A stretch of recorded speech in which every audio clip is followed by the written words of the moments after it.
Olha só o que é que a palavra de Deus diz na carta aos Gálatas, capítulo 5, versículo 19. Diz assim, ó: porque as obras da carne são manifestas, as quais são adultério, prostituição, impureza e lascívia. Santo Deus. Que é a prostituição, né?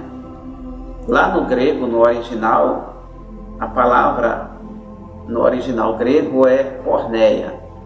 Porneia significa todo e qualquer tipo de prostituição. Então vai desde uma fornicação até um adultério, uma sodomia ou qualquer outro tipo de prostituição. Santo Deus. Ele fala da prostituição, ele fala da impureza, ou seja, um servo de Deus não pode ter não pode ser uma pessoa impura. Ele precisa ser uma pessoa pura. E para que nós sejamos puros, nós precisamos viver em santidade, em comunhão com Deus. Ok? A outra palavra, lascívia, né, que é ignorada por muitos pregadores por aí afora. Lascívia significa sensualidade e luxúria. Ou seja, é um excesso de vaidade.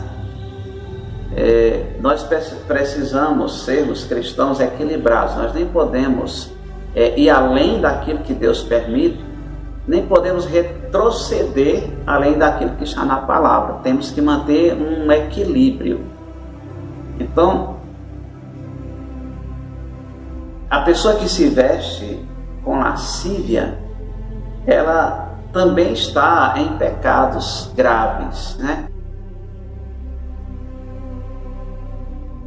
No finalzinho do versículo 21, ele conclui dizendo que os que cometem tais coisas não herdarão o reino de Deus. E quando nós vamos ver a listinha aqui do versículo 19 até o 21, é uma lista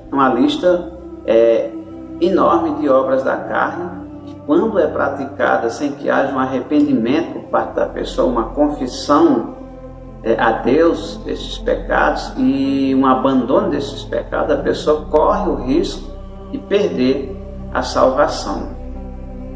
Então, a lascívia hoje é um dos graves pecados dentro da igreja moderna, porque as pessoas estão esquecendo da gravidade deste pecado, estão seguindo instruções de homens corruptos de entendimento, de falsos profetas, porque nós temos que ensinar a palavra, nós temos que ensinar e viver a palavra na prática. Não é nós torcermos aquilo que está escrito porque nós não cremos e nós vamos tentar fazer com que as outras pessoas também não creiam. Então, hoje a gente conversa com mulheres cristãs que muitas vezes, não são todas, é óbvio, mas existem irmãs que se vestem tão inadequadamente, com tanta indecência, que é preciso você ficar olhando para cima para você não cair no pecado da cobiça. A pessoa está mostrando todas as curvas do seu corpo. Então, por exemplo, uma mulher bonita, um corpo bonito, toda sensual, mostrando as curvas do seu corpo, você acha que o homem vai olhar e ele não vai desejá-la? Agora, isso dentro da igreja. Imagina o ímpio que vive lá na fornicação, na prostituição, praticando um monte de abominações. Ele olha para uma mulher nessas condições, você acha que ele não vai desejá-la? É óbvio que vai. Então, nós precisamos rever esses conceitos que a palavra de Deus nos ensina. Uma mulher santa ela se veste com pudor e com modéstia. Depois nós vamos ver essa questão da lascívia com mais detalhe quando nós estivermos estudando acerca das vestimentas cristãs, ok? Então, por exemplo, a mulher, ela pode até ser uma pessoa sincera com Deus, uma pessoa verdadeira, mas muitas vezes ela foi criada dentro desse sistema mundano, onde as pessoas andam praticamente nuas e acham que isso é uma coisa normal. Então a pessoa nasce naquele ambiente, cresce naquele ambiente, ninguém nunca ensinou para ela, nunca mostrou na palavra como é que tem que se vestir uma serva de Deus ou um servo de Deus, que não é só as mulheres que estão se vestindo com lascívia. Então ela está ali achando que está toda certinha, mas está sendo usada como um instrumento nas mãos do inimigo para fazer com que os homens pequem contra Deus. Porque todo pecado, a pessoa não peca apenas contra si mesma ou contra outras pessoas, ela também, através do seu pecado, acaba ofendendo a Deus nosso Senhor.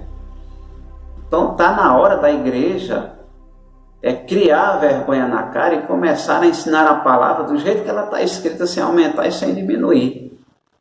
Porque senão no dia do juízo muita gente vai ter surpresa no dia do juízo por causa disso. Glória a Deus. Agora olha só o que é que ele diz na primeira epístola do apóstolo João, capítulo 1, versículos 5 e 6. Olha só.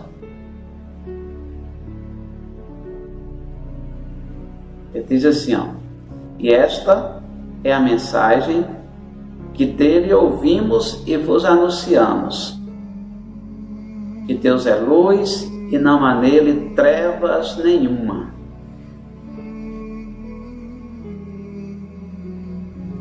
Glória a Deus. Então preste atenção. O que é que ele está falando aqui? Esta foi a mensagem que eles receberam de Deus. Olha só. E essa foi a mensagem que os apóstolos ensinaram. E essa é a mensagem que está na palavra de Deus e é a mensagem que nós devemos segui-la. Ele diz, porque Deus é luz e nele não há trevas. Ou seja, nós não podemos associar Deus ao pecado. Nós não podemos associar Deus ao mal. Nós não podemos pensar que Deus vai contradizer aquilo que Ele determinou na sua palavra. A palavra de Deus diz que Deus não é homem para que minta e nem filho do homem para que se arrependa. Então Deus não se responsabiliza por aquilo que está fora da sua palavra. Então qualquer ensinamento fora da palavra de Deus, a pessoa deve ter consciência que está indo contra a vontade de Deus e que está correndo um sério risco de ficar no dia do arrebatamento. Deus é luz e nele não há trevas. Glória a Deus. Olha o que diz no versículo 6.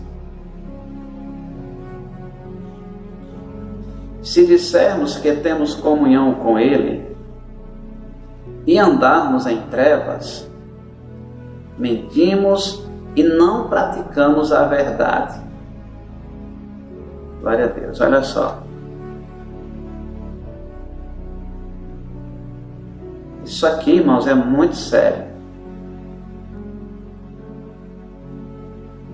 Ele está falando claramente, se nós dissermos, isso aqui é para todos nós cristãos, inclusive para nós que somos ministros, nós mesmos é que temos que ser um exemplo na igreja e lá fora, principalmente lá fora. Então olha o que é que ele está dizendo. Se nós dissermos que temos comunhão com Ele, quem é esse Ele? Deus, e andarmos em trevas, nós somos mentirosos, hipócritas. É isso que ele está falando. Nós temos que viver na prática aquilo que nós ensinamos. Então, se alguém não está ensinando a verdade do Evangelho, é porque não está vivendo. Isso é muito simples de entender. Então, se eu ensino, é porque eu estou vivendo. Então, para que eu possa ensinar a palavra do jeito que ela foi descrita, sem aumentar e sem diminuir, eu preciso viver cada um dos ensinamentos que estão aqui. Eu não estou dizendo aqui que você vai ser o super crente, que você não vai pecar. Não estou falando que você será perfeito como Deus. Eu estou falando que nós precisamos buscar o máximo da perfeição possível. Nós precisamos andar verdadeiramente em comunhão com Deus, andarmos na luz. Nós fomos chamados para sermos a luz do mundo. Então nós não podemos andar em trevas. Glória a Deus. Agora, por quê? Por que é tão importante você se santificar? Por que é tão importante você buscar a presença de Deus, buscar andar na presença de Deus? Olha só o que é que ele diz aqui na primeira carta aos Coríntios, capítulo 6, versículo 18 e 19. Nós vamos ler aqui primeiro o versículo 18. Ele diz assim, ó: fugir da prostituição. Todo pecado que o homem comete é fora do corpo, mas o que se prostitui peca contra seu próprio corpo. Glória a Deus.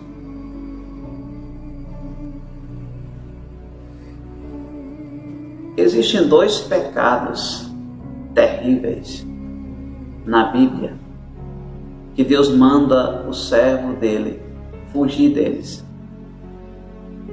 Se você prestar atenção, até o diabo, quando Deus vai falar acerca do diabo, ele diz assim, ó: resistir ao diabo e ele fugirá de vós.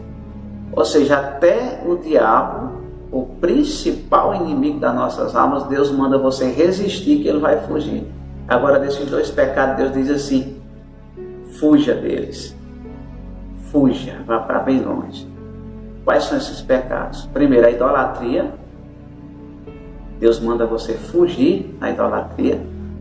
1 Coríntios capítulo 10, versículo 14, diz assim: portanto, meus amados irmãos, fugir da idolatria. A idolatria é uma coisa muito perigosa para o servo de Deus. Deus manda você fugir da idolatria. Na primeira carta do apóstolo João, capítulo 5 e versículo 21, Deus diz assim: filhinhos, acautelai-vos dos ídolos.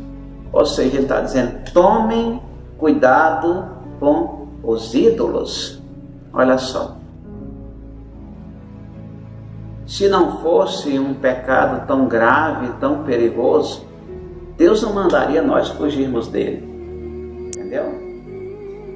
E agora, no capítulo 6 da primeira carta aos Coríntios, no versículo 18, ele está falando: fugir da prostituição, porque todo pecado que o homem comete é fora do corpo, mas aquele que se prostitui, ele peca contra seu próprio corpo. Olha só que coisa grave isso aqui. Olha só o porquê que Deus manda você fugir dessas coisas. Por que está pecando contra o próprio corpo? Porque o seu corpo, querido, não é seu. Ele foi comprado pelo sangue do Senhor Jesus Cristo na cruz do Calvário. Quando Jesus estava naquela cruz sendo morto, Ele estava nos comprando. Nós somos resgatados com o sangue do Senhor Jesus. Então nós não pertencemos mais a nós mesmos. Nós somos agora de Cristo. Ele é o nosso Senhor. Ele é o nosso dono. Então você tem que zelar por aquilo que não é seu. Agora, por que ele fala isso? Olha o que ele diz no versículo 19. Não sabeis que o vosso corpo é o templo do Espírito Santo que habita em vós, proveniente de Deus e que não sois de vós mesmos. Olha só, glória a Deus. Esse é o motivo pelo qual você precisa ser santo. O teu corpo é templo do Espírito Santo de Deus. Eu não sei se você já prestou atenção, mas Espírito Santo significa que ele é santo. Então, se ele é santo, ele não vai habitar em um templo sujo, imundo de pecado. É impossível. Impossível. Então, o que é que eu preciso fazer? Eu preciso zelar pelo templo do Espírito Santo. Eu preciso limpar a casa. Eu tenho que adornar a casa. Eu tenho que fazer uma faxina geral para que Deus possa habitar em mim. Não é só falar de boca. Ah, não, o Espírito Santo mora em mim, depois tendo uma vida de devassidão, depravada, completamente contrária à vontade de Deus. Não é isso, não.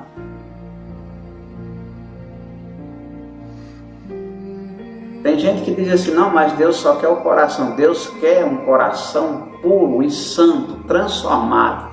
Deus quer que o seu caráter seja transformado. É isso que Ele quer. Ele quer que você seja santo como Ele é santo. Glória a Deus. Então nós precisamos buscar a santidade. Nós precisamos buscar a santidade. Nós precisamos, porque é a única maneira de nós andarmos na luz. É a única maneira que nós temos. É nós crermos na palavra de Deus e andarmos em conformidade com ela. A nossa regra de fé é as Sagradas Escrituras, é a palavra do Senhor Jesus. Então, eu preciso ser guiado pela palavra, não é pela palavra do homem. O homem é falho, é pecador, mas Deus é perfeito e a sua palavra é perfeita. E é a palavra do Senhor Jesus que nos lava. É ela que nos instrui, é ela que nos mostra o caminho que nós devemos caminhar. Então nós precisamos conhecê-la. Nós precisamos gastarmos tempo com Deus, estudando a sua palavra, tendo vida de oração, de jejum, buscando ter uma vida consagrada no altar do Senhor. É assim que nós precisamos viver. Ok? Então, querido, essa mensagem em nome do Senhor Jesus. Deus te abençoe. Deus abençoe a tua família.